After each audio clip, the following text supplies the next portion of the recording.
In this lesson, we are going to introduce the idea of implicit differentiation. So the idea of an implicit differentiation is we're going to be finding the derivative involving multiple variables in your equation, and we're going to be taking the derivative with respect to a particular one. All right, so most of the time, we're going to be doing the derivative with respect to x. We don't have to, but in this particular situation, that's what we're going to focus on. So before we dive too deep into that, though, I want to kind of step back for a second and kind of fix something that we have kind of shortcutted so far. When we take a real basic equation like y equals x squared, and we're going to do the derivative with respect to x to it, technically the look of this is we are going to do the derivative of y with respect to x. And so that's kind of the look of how the y changes. And then technically what we're doing is we're doing the derivative of y just like we'll be doing the derivative of x. And so the derivative of y is a 1 times dy dx. And then over here, you do the derivative, and it's going to be 2x, and then technically times the derivative of x with respect to x. So we've never really written that, but technically that's what you got going on. You're doing the derivative of y, which is 1, right? And then so the power would come down, and this would go away. It's so technically every single one of these things, everything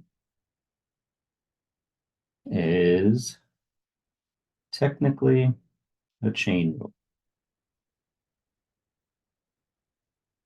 So as we start to do these, we're going to talk about that every single time we are doing derivatives of different variables.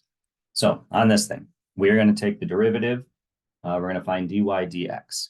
Okay, so that is, we are going to do the derivative with respect to x of this equation.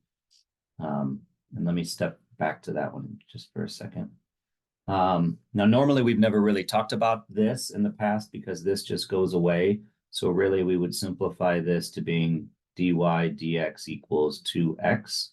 But when we do the derivative with respect to x to any other letter, such as y's or z's or r's or anything like that, we're going to have a dy dx, a dr dx, a d whatever.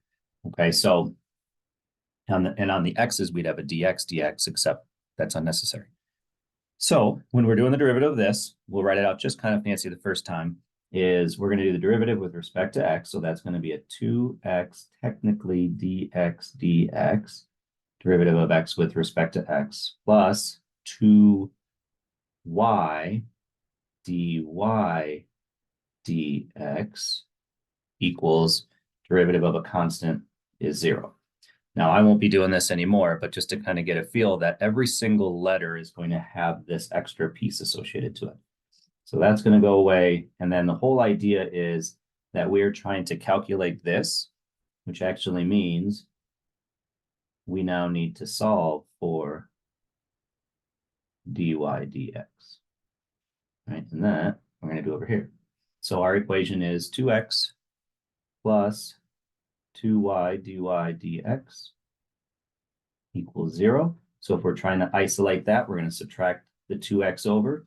So that'll be a 2y dy dx equals a negative 2x. We'll divide by 2y, divide by 2y, and our dy dx equals a negative xy. So here we have an equation of a circle, and that circle has a radius of 1. And so at every single one of these points, we have a slope at that particular point. Sometimes we have positive slopes, negative slopes, positive slopes, negative slopes. And that right there that we just found is our slope equation.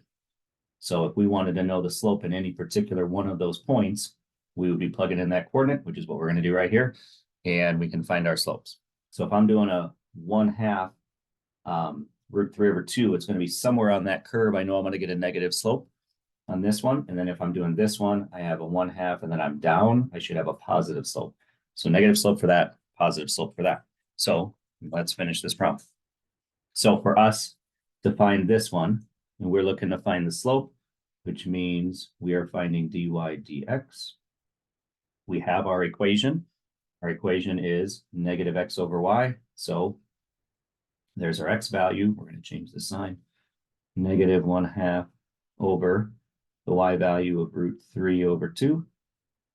And then to do that math, we're going to take top, multiply by the reciprocal of the bottom instead of dividing.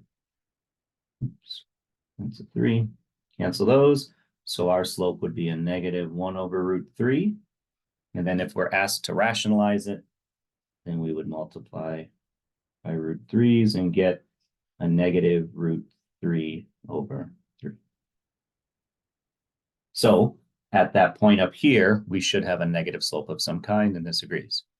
And then if we're doing the other coordinate, we're doing this one, our dy dx is going to be a negative x over y, so a negative 1/2 negative root 3 over 2. Again, multiply by the reciprocal, negative 1/2 negative 2 over root 3. 2's go away. So we're left with a negative 1 over root 3, which is exactly, oops, we have a positive 1 over root 3 because the negatives would have canceled. And then we have a 1 over root 3 like we did here, just didn't have the negative sign on it. So then that would become, if we rationalize it, root 3 over 3. So that should be a positive slope of some kind. So visually, those kind of line up exactly how they should. So it makes me feel like our slope equation is good. All right, so that was first problem of doing an implicit differentiation, which is taking a derivative of an equation that has multiple variables with respect to a particular variable.